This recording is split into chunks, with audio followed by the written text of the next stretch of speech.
ভারতের গণতন্ত্র কি বিপদের মুখে? নির্বাচন কমিশন নিয়ে সুপ্রিম কোর্টের বিস্ফোরক মন্তব্য। ব্রিক্সের নতুন বিশ্বশক্তির উত্থান, ভারতের পঞ্চম প্রজন্মের স্টেলথ যুদ্ধবিমান AMCA আর 42 মাসের সর্বোচ্চ মুদ্রাস্ফীতি। আজকের এই 10টি কারেন্ট অ্যাফেয়ার্স থেকে WBCS পরীক্ষায় আসতে পারে 15 থেকে 20 নাম্বার। তাই ভিডিওটা শেষ পর্যন্ত দেখতে হবে। আজকের WBCS পরীক্ষার জন্য 15 মের নিউজ পেপার থেকে সবচেয়ে গুরুত্বপূর্ণ 10টি কারেন্ট অ্যাফেয়ার্স নিয়ে শুরু করছি, যেগুলি শুধু WBCS প্রিলিমিনারি নয়, WBCS mains, PSC miscellaneous, KP, SSC বা অন্যান্য প্রতিযোগিতামূলক পরীক্ষার জন্য অত্যন্ত গুরুত্বপূর্ণ।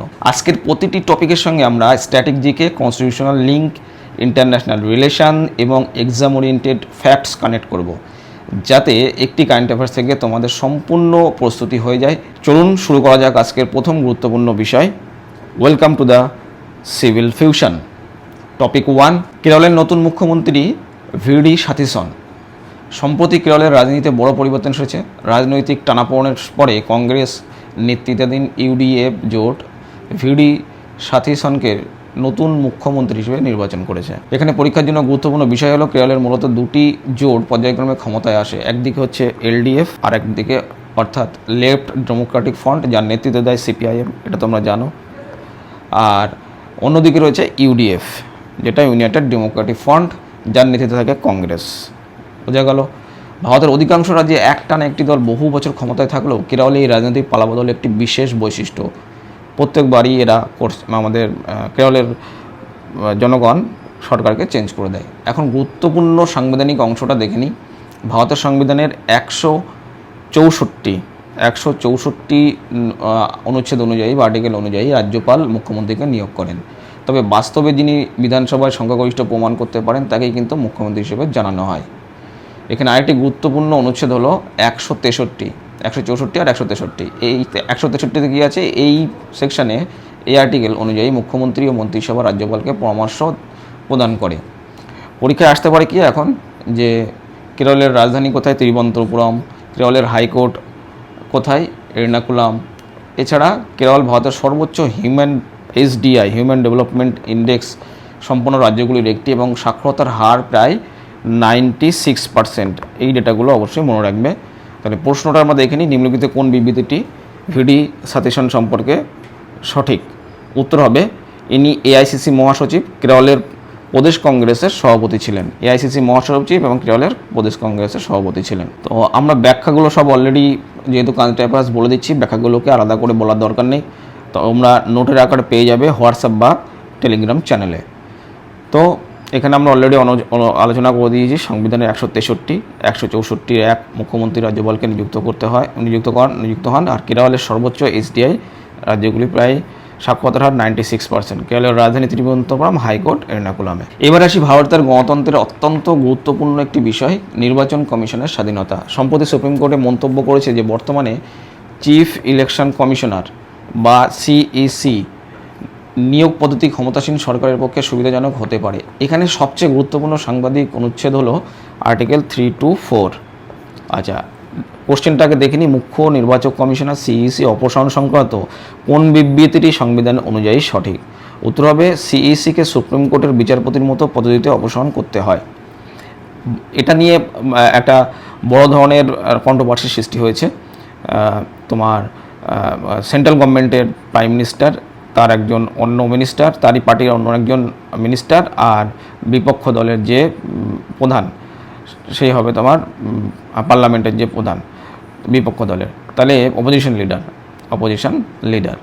তো এই তিনজন মিলে যে আমাদের ইলেকশন কমিশনারকে যে ঠিক করে যে কে ইলেকশন কমিশনার হবে, তো সেখানে একটা কোশ্চেন থেকেই যাচ্ছে যে এখানে যেহেতু যারা জিতে আছে পার্লামেন্টে তাদের সংখ্যাগরিষ্ঠতা বেশি, তাই এখানে ইলেকশন কমিশনার নিয়োগের সময় এদেরকে অ্যালাউ করা যাবে না। কিন্তু এটা কদিন আগেই একটা অ্যামেন্ডমেন্ট অ্যাক্টের মাধ্যমে নিয়ে আসা হয়েছিল। তো সেইখানে সুপ্রিম কোর্টের এই ধরনের যে রায়, সেটা এখানে আজকের কোশ্চেনে উঠে এসছে। এই অনুচ্ছেদে ভারতের বিভিন্ন কমিশনের গঠন ও ক্ষমতা দায়িত্বের কথা বলা হয়েছে 324-এ। বিভিন্ন তোমার গুরুত্বপূর্ণ সাংবিধানিক অনুচ্ছেদ এটা। বন্ধুরা, পরীক্ষায় খুব গুরুত্বপূর্ণ একটি প্রশ্ন হলো CEC-কে অপসারণ করা যায় কিভাবে? উত্তর হবে, সুপ্রিম কোর্টের বিচারপতির মতো একই পদ্ধতিতে, মানে ইমপিচমেন্ট করতে হবে। ইমপিচমেন্ট কোনো একজনকে কোনো CEC-কে সরাতে গেলে ইমপিচমেন্ট মানে পার্লামেন্টে ভোট দিতে হবে। হ্যাঁ, তারপর কি, অর্থাৎ সংসদের উভয় কক্ষে স্পেশাল মেজরিটিতে প্রস্তাব পাস করে 2/3 থাকতে হবে, 2/3 মেজরিটি থাকতে হবে, তবে সেটা পাস করা যাবে। এখনকার নতুন বিতর্কের কারণ কি, 2023 সালের নতুন আইনে CJI, chief justice of India, নাকি নির্বাচন কমিশনার নিয়োগ কমিটি থেকে বাদ দেওয়া হয়েছে, যেটা আমি অলরেডি বললাম যে তোমার অ্যামেন্ডমেন্ট একটা করা হয়েছে, সেখানে আমাদের যে সিজেআই ছিল আগে কমিটিতে, তাকে বাদ দেওয়া হয়েছে। বর্তমানে এই কমিটিতে আছে প্রধানমন্ত্রী, একজন কেন্দ্রীয় মন্ত্রী আর আমাদের অপোজিশন লিডার বা লোকসভার বিরোধী দলনেতা। এটি সুপ্রিম কোর্টের অনুপ বারানওয়াল মামলার পর্যবেক্ষণের সঙ্গে সাংঘর্ষিক বলে অনেকে মনে করেন। এই টপিকটি WBCS মেন্সের জন্য খুব গুরুত্বপূর্ণ, WBCS মেন্সের জন্য মনে রাখবে, কারণ এটি কনস্টিটিউশন ইন্ডিপেন্ডেন্স, ডেমোক্রেটিক ট্রান্সপারেন্সির সঙ্গে কিন্তু যুক্ত। এবার আসি জাতীয় নিরাপত্তার একটি গুরুত্বপূর্ণ বিষয়। ন্যাশনাল ইনভেস্টিগেশন এজেন্সি বা NIA রেড ফোর্ট বিস্ফোরণ মামলার, ষড়যন্ত্র মামলার বিশাল চার্জশিট দাখিল করেছে। তদন্তে উঠে এসেছে আনসার গাজাওয়াতুল হিন্দ বা AGUH, আনসার গাজাওয়াতুল হিন্দ সম্পর্কে নিম্নলিখিত কোনটি সঠিক? কোশ্চেনটাকে দেখিনি, কোনটির উত্তর হবে এটি আল কায়দার ভারতীয় শাখা। 2014 সালে আইমান আল জাওয়াহিরি ঘোষণা করেছিলেন আল কায়দার এই শাখা। এখানে পরীক্ষার জন্য গুরুত্বপূর্ণ বিষয় হলো NIA, ন্যাশনাল ইনভেস্টিগেশন এজেন্সি, প্রতিষ্ঠিত হয়েছিল 2008 সালে। মনে থাকবে, ন্যাশনাল ইনভেস্টিগেশন এজেন্সি 2008 সালে তৈরি হয়েছিল। আর এই আইনের ভিত্তি হলো national investigation agency act 2008, NIA act 2008। আর NIA স্বরাষ্ট্র মন্ত্রণালয়ের অধীনে কাজ করে এবং সন্ত্রাসবাদ সংক্রান্ত মামলা তদন্ত করে। এখানে আরেকটি গুরুত্বপূর্ণ আইন হলো UAPA,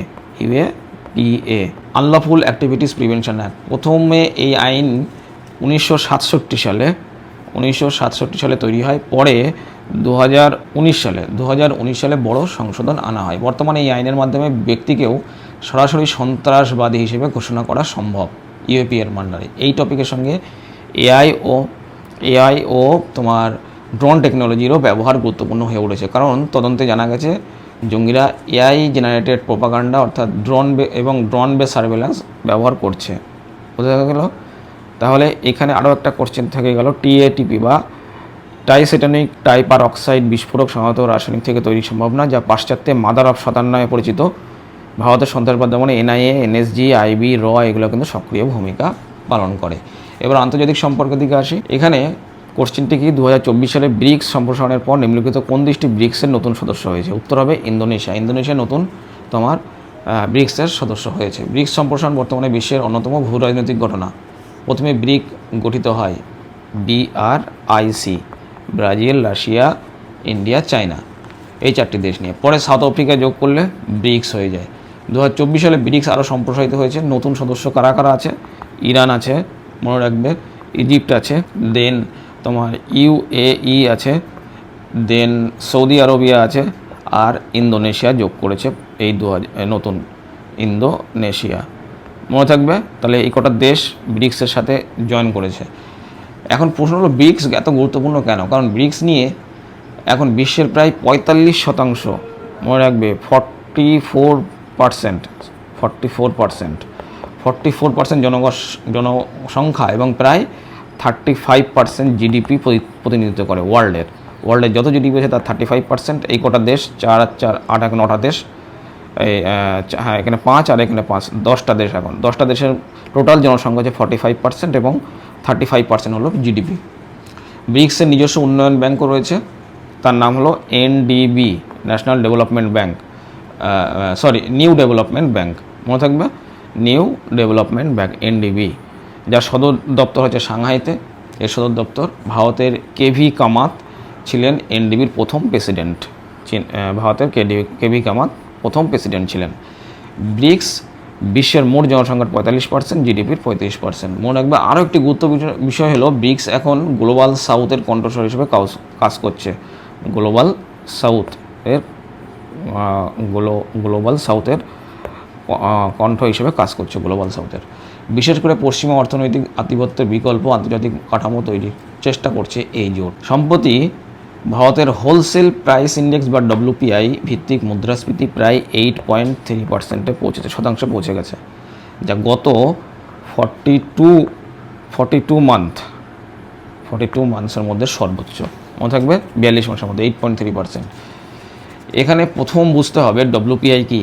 ডব্লিউপিআই কোন মন্ত্রণালয়ের সংস্থার কাজ করে, কোন মন্ত্রণালয় বা সংস্থার অন্তরে কাজ করে? উত্তর হবে office of the economic adviser, DPIIT, ministry of commerce. আর ডব্লিউপিআই বলতে কী বোঝায়? ডব্লিউপিআই বলতে হোলসেল প্রাইস ইন্ডেক্স, মূলত পাইকারি স্তরে পণ্যের মূল্য পরিবর্তন পরিমাপ করে, অর্থাৎ উৎপাদক বা হোলসেল মার্কেটের দাম কত বাড়ছে বা কমছে ডব্লিউপিআই দ্বারা বোঝা যায়।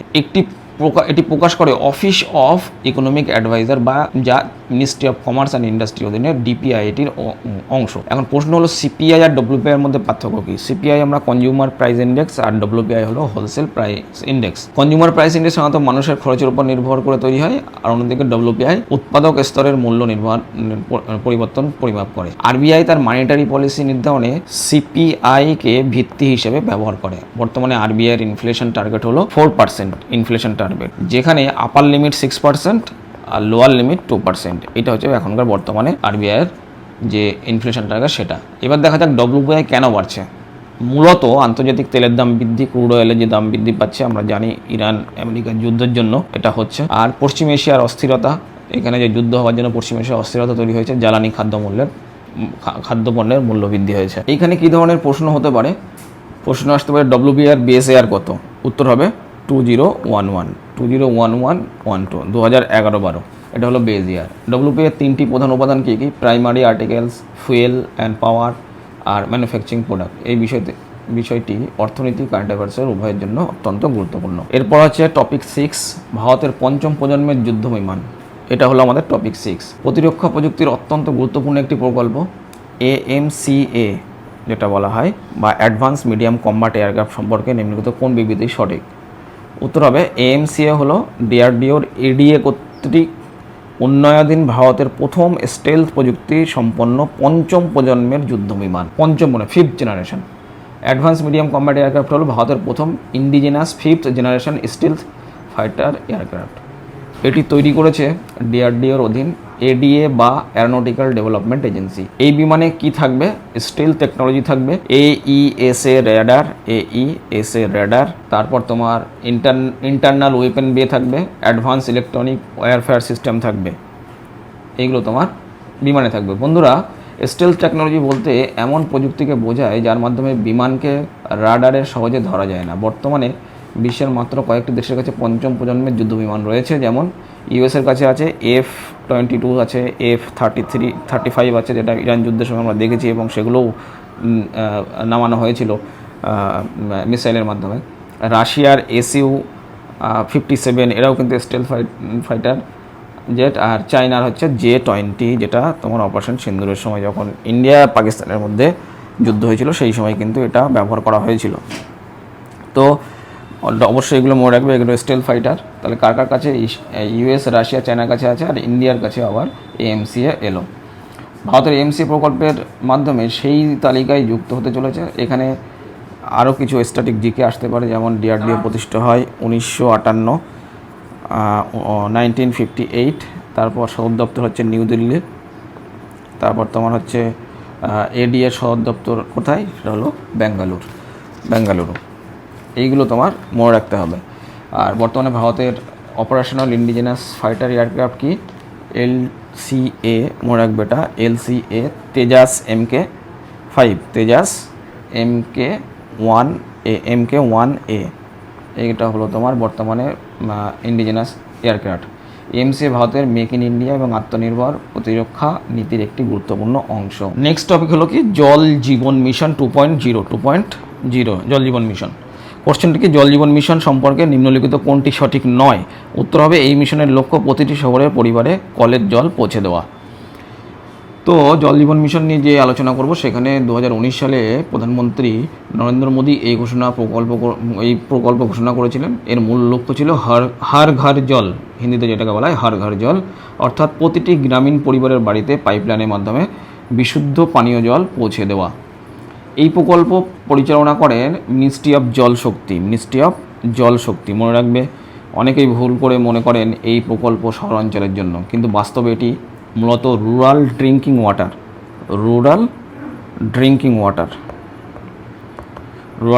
Water project. শহরাঞ্চলের জন্য রয়েছে অমৃত 2.0, শহরাঞ্চলের জন্য অমৃত 2.0, জল জীবন মিশন গ্রামের জন্য, অমরুত শহরের জন্য। তো এখানে একটি গুরুত্বপূর্ণ সাংবিধানিক বিষয় আছে। সংবিধানের 7ম তফসিল অনুযায়ী ওয়াটার হলো স্টেট লিস্ট, মনে রাখবে স্টেট লিস্টে হচ্ছে ওয়াটার। তো জল ব্যবস্থাপনার প্রধান দায়িত্ব কিন্তু রাজ্যের। তবে আন্তঃরাজ্য নদী সংক্রান্ত বিষয় ইউনিয়ন লিস্টের এন্ট্রি 56-এ থাকে, এটা মনে রাখবে, অধীনে পড়ে। বর্তমানে জল জীবন 2.0 মাধ্যমে sustainable water supply, community participation এবং রুরাল ইনফ্রাস্ট্রাকচার স্ট্রেনথেনিংয়ের উপর বিশেষ জোর দেওয়া হচ্ছে। রুরাল ইনফ্রাস্ট্রাকচারকে শক্তপোক্ত করার জন্য বেশি জোর দেওয়া হচ্ছে। 2026 সালে বিশ্বকাপ সম্পর্কে নিম্নলিখিত কোনটি সঠিক? উত্তর হবে বি। এটি প্রথমবার 3টি দেশ আমেরিকা, কানাডা, মেক্সিকোতে আয়োজন হবে এবং 48টি দেশ কিন্তু অংশ নেবে এখানে। তো এটা খেলাধুলার সবচেয়ে বড় আন্তর্জাতিক আসর। এখানে সবচেয়ে বড় যে বিশ্বকাপ সেটি ফিফার মাধ্যমে হয়। 2026 সালে ফিফা ওয়ার্ল্ড কাপ ইতিহাসে প্রথমবার 3টি দেশে একসাথে অনুষ্ঠিত হবে। এই 3টি দেশ, এটা বললাম অলরেডি, ইউএস, কানাডা এবং মেক্সিকো। এছাড়া প্রথমবারের মতো 48টি দেশ অংশগ্রহণ করবে। এর আগে কিন্তু 32টা দেশ অংশগ্রহণ করতো, এবার 48টা দেশ অংশগ্রহণ করবে, মনে রাখবে অবশ্যই। ফাইনাল ম্যাচ অনুষ্ঠিত কোথায় হবে? মেটলাইফ স্টেডিয়ামে, নিউ জার্সি, ইউএসএর নিউ জার্সি মেটলাইফ স্টেডিয়ামে হবে ফাইনাল ম্যাচ। এখানে পরীক্ষার জন্য গুরুত্বপূর্ণ স্ট্যাটিক দিকে কি, যে ফিফা বোর্ড প্রতিষ্ঠিত হয় 1904 সালে, মনে রাখবে 1904 সালে ফিফা তৈরি হয়েছিল। বর্তমানে সদর দপ্তর হচ্ছে জুরিক কোথায় অবস্থিত? সুইজারল্যান্ডে। প্রথম ফিফা ওয়ার্ল্ড কাপ অনুষ্ঠিত হয় 1930 সালে উরুগুয়েতে, অবশ্যই মনে রাখবে। প্রথম ফিফা ওয়ার্ল্ড কাপ হয় 1930 সালে উরুগুয়েতে। আর সবচেয়ে বেশি কাপ জিতেছিল ব্রাজিল, কতবার? 5 বার। আর 2022 সালের বিশ্বকাপ জয়ী দেশকে? আর্জেন্টিনা, মানে এর আগের যে বিশ্বকাপটা হলো সেটা আর্জেন্টিনা। এগুলো মনে রাখবে। সম্প্রতি ফিফা ঘোষণা করেছে যে 2026 সালে বিশ্বকাপের হাফ টাইম শোতে বিটিএস, ম্যাডোনা বা শাকিরা পারফর্ম করতে পারেন। বোঝা গেল? বিটিএস ভীষণ বড় এক ধরনের কোরিয়ান তোমার ব্যান্ড, দেন ম্যাডোনা, এগুলো তো নাম শুনেছি তোমরা, সব সিঙ্গার বিখ্যাত। শাকিরার তো একটা গান আছে ওয়াকা ওয়াকা। তো এইগুলো এনারা কিন্তু এবার হাফ টাইমে বিভিন্ন ধরনের পারফর্ম করতে পারেন। এটি সুপার বল স্টাইল এন্টারটেনমেন্ট ফরম্যাটের মতো হতে চলেছে, এটা মনে রাখবে। এবার ধর্মীয় স্বাধীনতা ও আর্টিকেল 25 নিয়ে কিছু প্রশ্ন এখানে আছে। ভারতীয় সংবিধানে কোন অনুচ্ছেদে ধর্মীয় স্বাধীনতার অধিকার বর্ণিত আছে এবং এটি কোন ভিত্তিতে সীমাবদ্ধ হতে পারে? উত্তর হবে অনুচ্ছেদ 25। জনশৃঙ্খলা, স্বাস্থ্য, নৈতিকতা, অন্যান্য মৌলিক অধিকারের ভিত্তিতে এটি তোমার সীমাবদ্ধ হতে পারে। এটা হলো ধর্মীয় স্বাধীনতার অধিকার। এটা কিন্তু গুরুত্বপূর্ণ একটি অংশ ভারতের সংবিধানের 25 নম্বর আর্টিকেল। এই অনুচ্ছেদ অনুযায়ী প্রত্যেক ব্যক্তি ধর্ম পালন করতে পারে, ধর্ম প্রচার করতে পারে এবং প্রসার করতে পারে। তবে অধিকার অ্যাবসলিউট নয়, মানে করতে পারবেই এরকম কোনো অ্যাবসলিউট নয়। সীমাবদ্ধ হতে পারে কী কী কারণে? পাবলিক অর্ডারের জন্য, যেটা বললাম, জনশৃঙ্খলা, দেন হেলথ আর মোরালিটি এবং অন্যান্য ফান্ডামেন্টাল রাইটের ভিত্তিতে। সম্প্রতি সুপ্রিম কোর্টে ধর্মীয় স্বাধীনতা বনাম লিঙ্গ সমতার বিষয়ে গুরুত্বপূর্ণ পর্যবেক্ষণ করেছে। এই বিষয়টি শবরীমালা কেস, দেন ট্রিপল তালাক এবং হাজি আলী কেসের সঙ্গে যুক্ত। এখানে পরীক্ষার জন্য গুরুত্বপূর্ণ আরেক কয়েকটি বিষয় হলো ইউসিসি বা ইউনিভার্সাল সিভিল কোড, এটি উল্লেখ আছে আর্টিকেল 44-এ, আগের দিনও আমরা এটা আলোচনা করেছিলাম। আর যে ডিরেক্টিভ প্রিন্সিপাল স্টেট পলিসি বা ডিপিএসপির অন্তর্গত, directive principal of state policy ডিপিএসপির অন্তর্গত। আর উত্তরাখণ্ড হলো ভারতের প্রথম রাজ্য যেখানে ইউসিসি চালু হয়েছিল। খুব ভালোভাবে মনে রাখবে এই ফ্যাক্টসগুলো, পরীক্ষায় কিন্তু আসার খুব চান্স থাকবে। আজকে শেষ যে গুরুত্বপূর্ণ বিষয় সেটি হলো ইথানল ব্লেন্ডিং প্রোগ্রাম। প্রশ্ন কি? ভারতের ইথানল মিশ্রণ কর্মসূচি, ইথানল ব্লেন্ডিং প্রোগ্রাম সম্পর্কে কোনটি সঠিক? উত্তর হবে বি। ইথানল মিশ্রণের লক্ষ্যমাত্রা 2025 সালের মধ্যে 2% নির্ধারিত করা হয়েছে। ভারত সরকার 2025 সালের মধ্যে পেট্রোল 2% ইথানল ব্লেন্ডিংয়ের লক্ষ্য নিয়েছে। এটিকে E20 টার্গেট বলা হয়। ইথানল তৈরি হয় কি থেকে? আখ, ভুট্টা, ধান, এই সমস্ত সহ বিভিন্ন কৃষি পণ্য থেকে ইথানল তৈরি হয়। এটি পেট্রোলের সঙ্গে মেশানো হয়। এর কর্মসূচির মূল উদ্দেশ্য হলো ক্রুড অয়েল ইম্পোর্ট কমানো।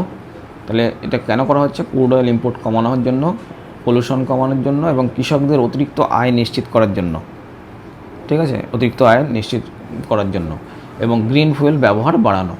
এখানে ন্যাশনাল বায়োফুয়েল পলিসি 2014 গুরুত্বপূর্ণ, এখানে এটা খুবই গুরুত্বপূর্ণ। ন্যাশনাল বায়োফুয়েল পলিসি 2018, ভারত 2070 সাল এটাকে টার্গেট নিয়েছে নেট জিরো লক্ষ্যমাত্রা নিয়ে আসার জন্য, লক্ষ্যের জন্য দিকে এগোচ্ছে। তাই ইথানল ব্লেন্ডিং প্রোগ্রাম ভারতে ক্লাইমেট পলিসি, এনার্জি সিকিউরিটি দুই ক্ষেত্রেই অত্যন্ত গুরুত্বপূর্ণ ভূমিকা পালন করছে। বোঝা গেল বন্ধুরা? তো আজকে এই 10টি কারেন্ট অ্যাফেয়ার্স শুধু প্রিলিমিনারি নয়, এখানে কিন্তু মেন্সের যে কোশ্চেনগুলো থাকে এবং মেন্সের সাথে যে স্ট্যাটিক কোশ্চেনগুলো থাকে, স্ট্যাটিক কোশ্চেনগুলোটা সবচেয়ে বেশি টাফ হয় মেন্সের GS4-এর। তো সেটা যাতে কোনো সমস্যা না হয় সেই জন্যই আমরা এইভাবে কারেন্ট অ্যাফেয়ার্সগুলোকে বিশ্লেষণ করে করে শেখাচ্ছি। এমসিকিউ অ্যাজ ওয়েল অ্যাজ যে কারেন্ট অ্যাফেয়ার্সগুলো আছে সেগুলো সম্পর্কে ডিটেলস জানছি। তো এইভাবে যদি এগিয়ে যাই আমরা, রেগুলার যদি এই ক্লাসগুলো করতে থাকি, একটা সময় পর আমাদের স্ট্যাটিক জিকে যে কোনো পরীক্ষার জন্য, শুধু BCS নয়, যে কোনো পরীক্ষার জন্য পুরোপুরি রেডি হয়ে যাবে। আর সঙ্গে তো আমাদের কারেন্ট অ্যাফেয়ার্স রেডি হচ্ছে, এবং এটা একটা বড় পোর্শন, এবং এইটা হলো সবচেয়ে বেশি টাফ পোর্শন যেখানে আমাদের স্কোরটা কম হয়। তো সেটার দিকে খেয়াল রেখেই এই ধরনের ক্লাস শুরু করা হয়েছে। সবাই অবশ্যই যুক্ত থাকবে। ভিডিওটি যদি ভালো লাগে অবশ্যই লাইক, শেয়ার, সাবস্ক্রিপশন করতে ভুলবে না। পরবর্তী পর্বে আবার দেখা হবে নতুন গুরুত্বপূর্ণ কারেন্ট অ্যাফেয়ার্স নিয়ে। ধন্যবাদ।